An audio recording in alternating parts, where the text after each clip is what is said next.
جو تم پر بارشیں برستی ہیں ان کی وجہ سے برستی ہیں. وہ کوئی بیٹھا ہوا مجھے دور دعا دیتا ہے، میں ڈوبتا ہوں پر سمندر اچھال دیتا ہے.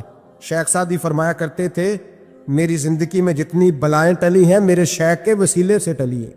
میں اس کی چھتری کے نیچے رہتا ہوں، کرم مجھ پہ برستا رہتا ہے. اتنی حدیثیں سنا کے ایک واقعہ سنانا تو بنتا ہے کہ نہیں بزرگوں کا. میں چونکہ جب عقیدے کا موضوع ہوتا ہے تو میں نیچے نہیں اترتا، میں قرآن و سنت کے عین بیچ رہتا ہوں. ایک بات، مرید ہو گیا محمود غزنوی حضرت ابو الحسن خرقانی کا، بیعت ہو گیا، آنے جانے لگا. ایک دن کہنے لگا حضور کوئی تحفہ ہی دے دے. تو حضرت نے کرتا اتار کے دیا، کرتا دیا. یہ کسی کے پاس ہو تو بڑی نعمت ہوتی ہے، کسی بزرگ کا کوئی تبرک. کرتا دیا، فرمایا جب بہت زیادہ کوئی مسئلہ بن جائے تو کرتا سامنے رکھ کے دعا کرنا، اللہ تجھے فتح دے گا. محمود سومنات کے مندر توڑ رہا تھا، 2 4 5 دفعہ حملہ کیا، فتح نہیں ہوتی. اپنے شیخ کا جبہ رکھا ہے، اللہ اس کی برکت سے ہی فتح دے دے. کہتا میں نے جبہ رکھ کے دعا مانگی، اگلے دن حملہ کیا تو اللہ نے فتح عطا فرما دی. محمود کہتا فتح ہو گئی، میں رات کو سویا، حضرت ابو الحسن خرقانی خواب میں ملے اور بابا جی کو میں نے دیکھا تو چہرے پہ جلال ہے. میں نے کہا حضور آپ ناراض ہیں؟ کہنے لگے محمود تو نے کوئی قیمت نہیں ڈالی میرے کرتے کی. یہ جملہ آپ کو زیادہ سمجھ آئے گا. کہنے لگے تو ککھ مول نہیں پایا، کوئی قیمت نہیں ڈالی تو نے میرے کرتے کی، بس ایک فتح. کہ حضور کیا مطلب؟ فرمانے لگے یہ میرے وجود سے لگا ہوا جبہ تھا، میں وہ شخص ہوں جس نے زندگی پر وہ کام کیا جس میں اللہ رسول راضی ہے. اپنے آپ پہ پابندیاں لگا کے رکھی ہیں، رب نے اپنے فضل سے بڑا نوازا ہے. فرمایا اگر تو میرا جبہ سامنے رکھ کے یہ دعا مانگتا نا، اے اللہ ہندوستان کے سارے ہندوؤں کو ایمان کی توفیق دے دے، اللہ نے سب کو کلمے کی توفیق دے دے گی. تو نے کیا قیمت ڈالی میرے جبے کی؟ تر دامنی پہ شیخ ہماری نہ جائیے، ہم دامن نچوڑ دیں تو فرشتے وضو کرے، اور فرشتے بھی کرتے ہیں تعظیم میری، فدا ہو کہ ان پر یہ عزت ملی ہے.